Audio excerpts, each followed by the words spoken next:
నమస్తే, welcome to our channel. నేను anchor సిరి. ప్రస్తుతం మనతో పాటు ఉన్నారు ప్రముఖ ఆధ్యాత్మికవేత్త, వాస్తు జ్యోతిష పండితులు, లలితాదేవి ఉపాసకులు నానాజీ పట్నాయక్ గారు. గురుగారితో మాట్లాడదాం. గురుగారు నమస్కారం. శ్రీమాత్రే నమః.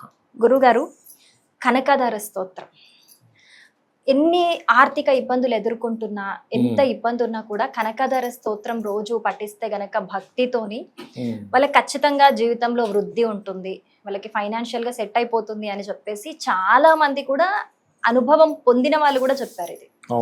అయితే నాకు ఇందులో సందేహం ఏంటి, ఇది రోజు చదువుకోవచ్చు అది ఓకే, కానీ ఆల్రెడీ వాళ్ళకు ఒక ఇల్లు ఉంది, లేకపోతే కారు ఉంది, అన్ని సఫిషియెంట్ గా ఉన్నాయి, కానీ వాళ్ళు ఇంకా ఇంకా కావాలి ఇంకా కావాలి ఇంకా కావాలి అని ఒక అత్యాశతోని కూడా ఇది చేస్తే అలాంటి వాళ్ళకి కూడా కనకధార స్తోత్రం అదే విధంగా పనిచేస్తుందా? అసలు కనకధార స్తోత్రం యొక్క విశిష్టతతో కలిపి చెప్పండి గురుగారు. తప్పకుండా అమ్మ. ఇక్కడ ఫస్ట్ ఆఫ్ ఆల్ ఏంటంటే మీరు ధర్మబద్ధంగా ఎంతైనా కోరుకోవచ్చు, కొన్ని వేల కోట్లు కూడా కోరుకోవచ్చు ధర్మబద్ధంగా. ఎందుకంటే లలితా సహస్రనామాల్లో అమ్మవారి నామాల్లో ధర్మాధ్యక్ష, ధనాధ్యక్ష, ధనధాన్య వివర్ధిని అని ఉంటుంది. అంటే ధర్మానికి అధ్యక్షురాలు, ధనానికి అధ్యక్షురాలు, ధనాన్ని ధర్మ అంటే ధనాన్ని వీటన్నింటినీ ఇచ్చేది అమ్మవారు. ఇక్కడ ఏంటంటే మీరు ధర్మబద్ధంగా ఎన్ని వేల కోట్లైనా సంపాదించవచ్చు, ఎన్ని లక్షల కోట్లైనా సంపాదించవచ్చు, తప్పేం లేదు. కానీ అధర్మంగా నాకు రావాలంటే మాత్రం ఇవ్వదు. అంటే బాగా ఆల్రెడీ మీరు ఇప్పుడు ఇందాక అన్నట్టే ఆల్రెడీ 4 కార్లు ఉన్నాయి, 4 బిల్డింగ్లు ఉన్నాయి, కొన్ని కోట్ల రూపాయలు ధనం ఉంది, కానీ ఇంకా కావాలి ఇంకా కావాలి. ఎలా కావాలి అని కోరుకుంటున్నావు? పక్కోడిది లాక్కొని నాకు కావాలా, నేను దీనిలో కష్టపడతాను నాకు కావాలని కోరుకుంటున్నావు, అది చూస్తుంది అమ్మవారు ఫస్ట్. ఓకే వీడు కష్టపడతాను అంటున్నాడు, వీడికి ఇమ్మంటున్నాడు, సరే ఇస్తా, కానీ పక్కోడిది పోయి నాకు రావాలి అంటే మాత్రం ఇవ్వదు. ధర్మం కాదు. ఒక్కోసారి మీకు అనిపించదు అదేంటంటే కొంతమంది నిజంగా పక్కోడికి పోయి వాడికి వస్తుంటుంది కదా, వాడికి పోయే యోగం ఉంటుంది, వీడికి వచ్చే యోగం ఉంటుంది, ఎక్కడ పుణ్యం ఉంటుంది.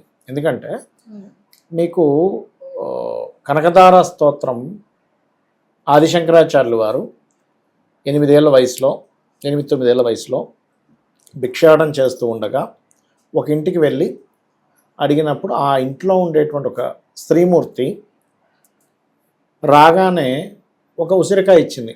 ఇచ్చి చెప్తుంది, ఒక మాట చెప్తుంది, బాబు నా దగ్గర ఉన్నది ఒకటే, మా వారేమో బయటికి వెళ్ళారు ఏదో సంపాదన కోసమని, 10 రోజుల నుంచి నేను ఏం తినలేదు, ఈశ్వరుడికి పెట్టినటువంటి ఉసిరికాయ ఇది ఒక్కటే ఉంది నాన్న అని ఇస్తుంది. అప్పుడు ఆదిశంకరాచార్యుల వారికి కళ్ళంట నీళ్ళు వస్తాయి. అయ్యోయ్యో ఏమిటిది, ఈ తల్లి తినలేదా, 10 రోజుల నుంచి ఏం తినలేదా, నాకున్న ఒక్క ఉసిరికాయ ఇచ్చిందా అని వెంటనే ఎవరు ఇవ్వాలి, సంపద లక్ష్మీదేవి ఇవ్వాలి. లక్ష్మిని ప్రార్థిస్తాడు. ప్రార్థించగానే లక్ష్మీదేవి వచ్చి, శంకరా నువ్వు ఎందుకు ప్రార్థించావు నాకు తెలుసు, కాకపోతే ఈవిడికి ఇవ్వాలంటే ఫస్ట్ పుణ్యం ఉండాలి. ఇక్కడ ఆ బుక్ తెరిస్తే పుణ్యం అనేది లేదు. అకౌంట్లో డబ్బు లేకపోతే చెక్ ఇస్తే ఎలా అయితే మనకు డబ్బు రాదో, అలాగే మనకు పుణ్యం ఉంటేనే దేవత ఇస్తుంది మనకి. పుణ్యం వల్లే వస్తుంది. ఇక్కడ మనం అర్థం చేసుకోవాల్సింది ఏంటంటే పుణ్యం అనేది ఒకటి ఉండాలి, అకౌంట్లో డబ్బులు అనేది ఒకటి ఉండాలి, అది లేకపోతే రాదు. లేదు ఏం చేయాలి అంటే, అమ్మ ఇప్పుడు ఒక ధర్మాన్ని పాటించింది ఈవిడ, వచ్చినటువంటి భిక్షాటం చేసుకోవడానికి వచ్చినటువంటి వ్యక్తికి ఎంతో కొంత ఇవ్వాలి, ఏదో ఒకటి ఇవ్వాలనే ఆవిడకు ఉన్న దాంట్లో 10 రోజులు తినకపోయినా సరే ఇచ్చింది. ఇప్పుడు దీన్ని అడ్డం పెట్టుకుని నువ్వు ఏమిస్తావు, ఇవ్వని అడుగుతాడు. అప్పుడు ఓకే ఎవరికి ఇచ్చింది, శంకరుడే, సాక్షాత్ శంకరుడే. అంటే నేను ఇవ్వాలని ఇప్పుడు ఏంది నీకు ఇచ్చేది, నాకు ముందే ఆకలేస్తుంది, నేను తింటా అని చెప్పి తినలేదు, వెళ్ళలేదు అని చెప్పి అది ఒక్కటే తినంటే వేరే. అంటే ఇక్కడ ఏంటంటే నీ యొక్క ఎఫర్ట్ ఎంత పెడతావు, ఇంకా హయ్యెస్ట్, ఇంకా ది టాప్, ది ఎడ్జ్, అంతవరకు నువ్వు ఎఫర్ట్ పెడతావో దాని ఫలితం కూడా అలా ఉంటుందని చెప్పడం కనకధార స్తోత్రం యొక్క విశిష్టత. అప్పుడు ఆ అమ్మవారు బంగారు ఉసిరికాయలను కురిపిస్తుంది. అంటే అక్కడ అర్థం ఏమిటి, నువ్వు గనక ధర్మబద్ధంగా ఉండగలిగితే, ఇప్పుడు అంతకాలం ధర్మబద్ధంగా జీవితం గడిపింది, ఎక్కడో దగ్గర ఆ యొక్క పరమేశ్వరుడు ఒక లాక్ ఓపెన్ చేస్తాడు. అదే ఆవిడ ఇప్పుడు ఇప్పటికే ఉంటుంది, కాలడిలో ఆ ఇల్లు అలాగే ఉంటుంది, ఉసిరికాయలు పడినటువంటి ప్రదేశం అలాగే ఉంటుంది, మొత్తం ఉసిరికాయలు పడ్డాయి, అక్కడ మొత్తం బంగారు ఉసిరికాయలు కురిపించింది అమ్మవారు. ఇప్పుడు అదే ఆవిడ ఆ ధర్మం లేదు ఏం లేదు, నేను తినాలి కదా, ఫస్ట్ నేను తిన్నాక కదా తర్వాత ధర్మం సంగతి అని చెప్పి ఆవిడ ఏదో తినుకుంటూ వచ్చిన పో అని ఉంటే అసలు బంగారు ఉసిరికాయలు ఆవిడకి వచ్చేవా? అన్ని బంగారు ఉసిరికాయలు సంపాదించాలని ఎంతకాలం పడుతుంది ఆవిడకి? జీవితకాలమైన పట్టచ్చు. అందులో 10 సంపాదించాలన్న జీవితకాలం పట్టచ్చు, అవునా కదా? అంటే అర్థం ఏంటంటే అన్నిటికంటే ధర్మం గొప్పది, ధర్మానికి అధ్యక్షురాలు అమ్మవారు కాబట్టి నువ్వు ధర్మబద్ధంగా సంపాదిస్తానంటే ఎన్ని వేల కోట్లు ఎన్ని లక్షల కోట్లైనా ఇస్తుంది. మరేమండి మరి మీకు అనిపించవచ్చు ఏమండి వాళ్ళ రేపు అంత అధర్మంగా కూడా సంపాదిస్తున్నారు కదా అంతేగా. అంటే సంపాదిస్తున్నారు, కానీ అది దాని తర్వాత ఏమిటి, మనం ఎంతసేపు సంపాదించిందే చూస్తున్నాం. ఇప్పుడు ఒక వ్యక్తి బాగా మసాలా ఐటెం తిన్నాడు, తర్వాత ఏంటి, అజీర్ణం చేస్తుంది. ప్రకృతికి ఒక నియమం ఉంది, నువ్వు ఎలా దాన్ని తీసుకుంటున్నావు. మంచి ఫుడ్ తిన్నావు, ఇంట్లో వండుకుని హ్యాపీగా, నీ హెల్త్ బాగుంటుంది. బయట ఎక్కడెక్కడో ఏదో ఒకటి తిన్నావు, కచ్చడా పిచ్చడా అన్ని తినేసావు, నీ హెల్త్ పాడైపోతుంది. సింపుల్ అది. నువ్వు సొసైటీలో అందరితో నువ్వు పొగరుగా మాట్లాడుతూ ఉన్నావు, కానీ దాని ఎఫెక్ట్ ఒకటి ఉంటుందిగా. ఎప్పుడో ఒకప్పుడు నీకు అవసరం అంటే వాడికి ఒళ్ళంతా పొగరే వద్దురాబాయ్ అంటాడు. నువ్వు మంచిగా ఉన్నావు, అరే నిజమా అట్లా అయిందా. ఎక్కడో దగ్గర నీ వాక్కు, నీ మనస్సు, నీ యొక్క చేతలు, నీ యొక్క తత్వం ప్రతిదీ కౌంటబుల్, ప్రతిదీ ధర్మానికి లింకప్ చేసుకుంటూ నీ యొక్క జీవితాన్ని కనుక సాగించగలిగితే ఆ అమ్మవారు ధర్మాధ్యక్ష ధనాధ్యక్ష కాబట్టి ఖచ్చితంగా మనకి ధనం ఒకటే కాదు అన్ని రకాలుగా ఇస్తుంది. కాకపోతే మనం వెయిట్ చేయగలగాలి, ఉపాసన చేయగలగాలి. ఇప్పుడు మనకు అనిపించవచ్చు అదేంటండి అమ్మవారిని ఆదిశంకరాచార్యులు వారు పిలవంగానే వచ్చింది, మనం పిలిస్తే ఎందుకు రాదు వెంటనే. ఉపాసకులు అంటారు, అంటే ఈ బ్రహ్మచర్యము, బ్రహ్మచారి అంటారు. బ్రహ్మచారి అంటే అందరూ ఏమనుకుంటారు, ఏ పెళ్లి గిల్లి లేకుండా ఉండడం అనుకుంటారు కదా. ఈ యొక్క బ్రహ్మమునందు చరించేవాడు, మొత్తం సర్వం, మొత్తం విశ్వం మొత్తం ఆ యొక్క పరమాత్మను చూసేటువంటి దృష్టి కలిగిన వాడు బ్రహ్మచారి. బ్రహ్మమునందు చరించేవాడు బ్రహ్మచారి. ఆ బ్రహ్మమును చరించే వాళ్ళకి ఎంతసేపు మనసు పెట్టి పిలిస్తే లక్ష్మీదేవి వచ్చేస్తుంది.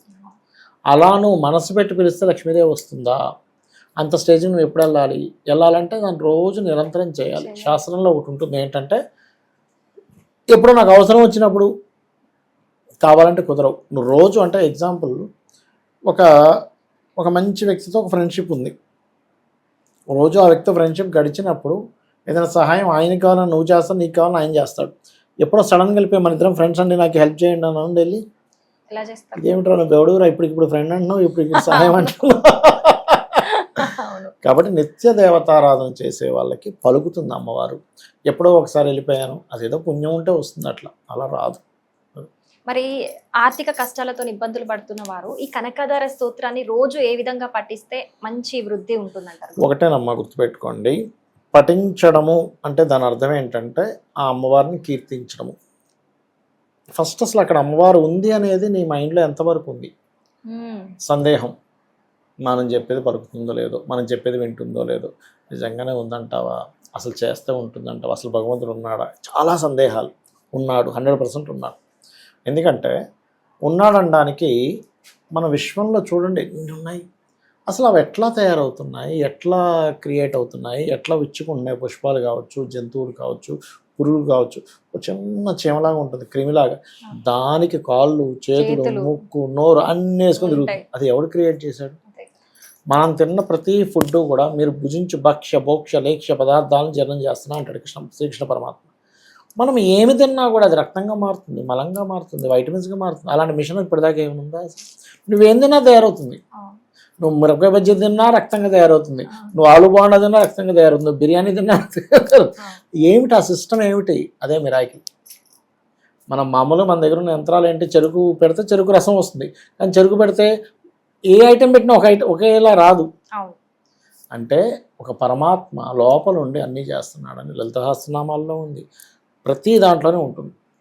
ఆ ఉన్నవాడే అంతటా ఉన్నాడు, అంతటా ఉన్నవాడిని నువ్వు నమ్మి కనుక చేయగలిగితే ఖచ్చితంగా నీకోసం వస్తాడని గజేంద్ర మోక్షం కూడా ఉదాహరణ. మనకి నమ్మి భక్తి శ్రద్ధ నీ మనసు పెట్టి భావనతో నువ్వు చేస్తే కనెక్ట్ అవుతుంది. అవేమీ లేకుండా చేస్తే కనెక్ట్ అవ్వదు. గుర్తుపెట్టుకోండి, నమ్మకం ప్రధానం. నమ్మకము, భక్తి, భావన ఇవి కంపల్సరీ. ఇంకోటి ఏంటి, ఒక చంటి పిల్లని ఎలా చూస్తాము, ఒక తల్లి ఒక చంటి పిల్లని చూస్తుంది, లేకపోతే ఒక తల్లిని ఒక పిల్లవాడు చూస్తాడు, ఆ భావనతో చూడాలి. మాతృభావన ఈజ్ మోస్ట్ ఇంపార్టెంట్ అమ్మవారి విషయంలో. చాలా చక్కగా వివరించారు, ధన్యవాదాలు. శ్రీమాత్రే నమః.